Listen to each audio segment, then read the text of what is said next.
Əssalamu aleyküm və rəhmətullahi və bərəkatuh. Hörmətli qardaşlar və bacılar. Qədr gecəsi, duaların birbaşa Allaha ucaldığı, taleylərin yenidən yazıldığı o mübarək andır. Bəs 1000 aydan daha xeyirli olan bu gecədə dilimizdən hansı kəlmələr tökülməli? Ruhumuz hansı zikirlərlə təmizlənməlidir? Bugün biz Peyğəmbərimizdən sallallahu aleyhi və səlləm və böyük İslam alimlərindən bizə miras qalan ən fəzilətli duaları öyrənəcəyik. Qədr gecəsi 1000 aydan xeyirli, Quranın nazil olduğu gecədir. Bu gecədə mələklər yerə enir, dualar qəbul olunur, günahlar bağışlanır. Peyğəmbərimiz sallallahu aleyhi və səlləm bu gecəni ibadətlə keçirməyi, xüsusilə dua və zikirlərlə ihya etməyi tövsiyə edib. Gəlin ən məşhur duaları və zikirləri ətraflı nəzərdən keçirək. Onların ərəbcə oxunuşunu, Azərbaycan dilində mənasını, mənbələrini, Quranda, hədislərdə və necə oxunduğunu öyrənək. Bu məlumatlar Səhih Buxari, Müslim, Tirmizi, İbn Məccəh kimi etibarlı hədis mənbələrindən və klassik İslam alimlərinin əsərlərindən götürülüb. Əvvəla Qədr gecəsinin ən məşhur və əsas duası. Peyğəmbərimiz sallallahu aleyhi və səlləmin Ayşə anamıza öyrətdiyi dua. Ayşə radiyallahu anhə rəvayət edir. Mən Peyğəmbərə sallallahu aleyhi və səlləmə dedim: Ya Rəsulallah, əgər Qədr gecəsini bilsəm, onda nə deyəm? O buyurdu: De, Allahümmə innəkə afuvvun tuhibbul affə fa'fu ənni. Bu hədis Səhih Buxari, Müslim, Sünən Tirmizi və İbn Məccəhdə keçir, səhih dərəcəsindədir. Peyğəmbər sallallahu aleyhi və səlləm bu duanı xüsusilə Qədr gecəsi üçün tövsiyə edib. Çünki bu gecədə əff və məğfirət çox qəbul olunur. Ərəbcə oxunuşu Allahümmə innəkə afuvvun tuhibbul affə fa'fu ənni.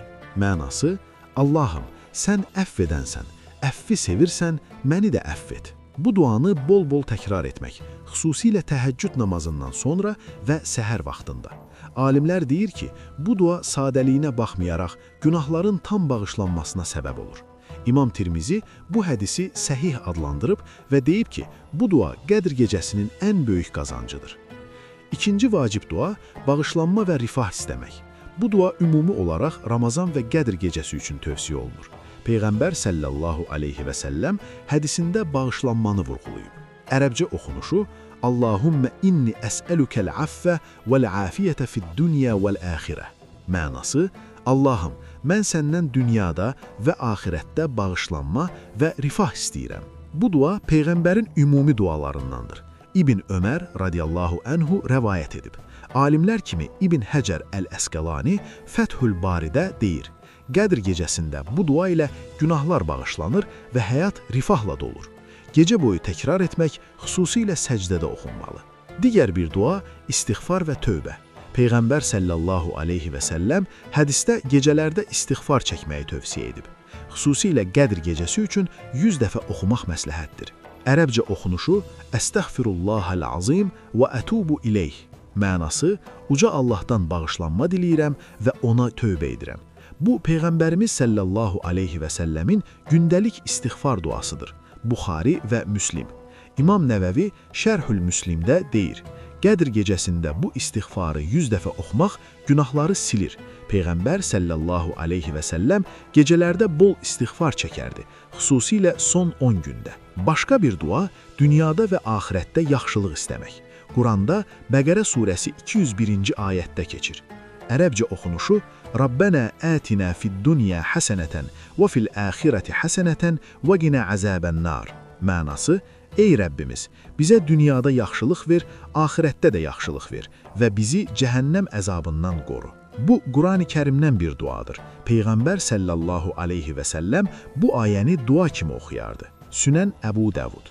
Alimlər kimi Şeyxül İslam İbn Teymiyyə Məcmul-i Fətavədə deyir: Qədr gecəsində bu dua ilə həm dünya, həm axirət rifahı istənilir. Namazdan sonra və ya gecə boyu oxunmalı. Peyğəmbərimiz sallallahu aleyhi və səlləmə salavat gətirməyi də unutmayaq. Rəbbimizlə bizim aramızda ən böyük vəsilə olan Rəsulullaha salavat gətirmək dualarımızın qəbuluna zəmindir. Alimlər tövsiyə edir ki, hər duanın əvvəlində və sonunda salavat çəkilməlidir.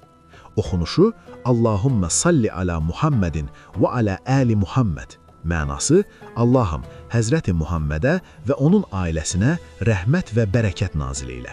Bu, Peyğəmbərimizə olan bağlılığımızı və onun şəfaətinə olan ümidimizi təmsil edir. Başqa bir dua. Peyğəmbərimiz sallallahu aleyhi və səlləm buyurub, dildə yüngül, tərəzidə ağır, Rəhmana isə sevimli olan iki kəlmə vardır. Bu gecə o tərəzini ağırlaşdırmaq üçün bu təsbehi bol-bol söyləyin. Oxunuşu Subhanallahi və bihamdih, Subhanallahil azim. Mənası, Allahı nöqsansız sifətlərdən pak tutaraq ona həmd edirəm. Uca Allah hər cür eyibdən uzaqdır. Zikirlərə gəlincə, Peyğəmbər sallallahu aleyhi və səlləm Qədr gecəsində bol zikir çəkməyi tövsiyə edib. Sünən Nəsai. Ən məşhurları Subhanallah, Elhamdülillah, Allahu Ekber, La ilahə illallah. Mənası, Allah pakdır, Allaha həmd olsun, Allah ən böyükdür, Allahdan başqa ilah yoxdur. Bu zikirlər hədislərdə keçir. Buxari. İmam Qəzzali İhya Ulumuddində deyir. Qədr gecəsində bu zikirləri 100 dəfə oxumaq savabı qat-qat artırır. Peyğəmbər sallallahu aleyhi və səlləm gecələrdə bu zikirləri təkrar edərdi. İslam alimləri Qədr gecəsini belə bölməyi məsləhət görürlər. Gecənin ilk yarısı Quran oxumaq, xüsusilə Qədr, Yasin və Duxan surələri. Gecənin yarısı qəza namazları və ya təhəccüd namazı qılmaq. Sübhə yaxın əlləri səmaya açıb göz yaşları ilə fərdi ehtiyaclarımızı Allahdan istəmək. Unutmayın, Allah istəyən yoxdurmu, verim deyə nida edir. Hörmətli izləyicilər, Qədr gecəsində bu duaları və zikirləri oxuyaraq, namaz qılıb, Quran oxuyaraq keçirin. Peyğəmbər sallallahu aleyhi və səlləm son 10 gün itikafa girər, ailəsini oyadardı. Bu gecə 1000 ay ibadətdən xeyirlidir. Fürsəti qaçırmayaq. Allah hamımızı Qədr gecəsinə yetişdirsin, dualarımızı qəbul etsin. Amin. Videonu bəyənməyi, abunə olmağı və paylaşmağı unutmayın.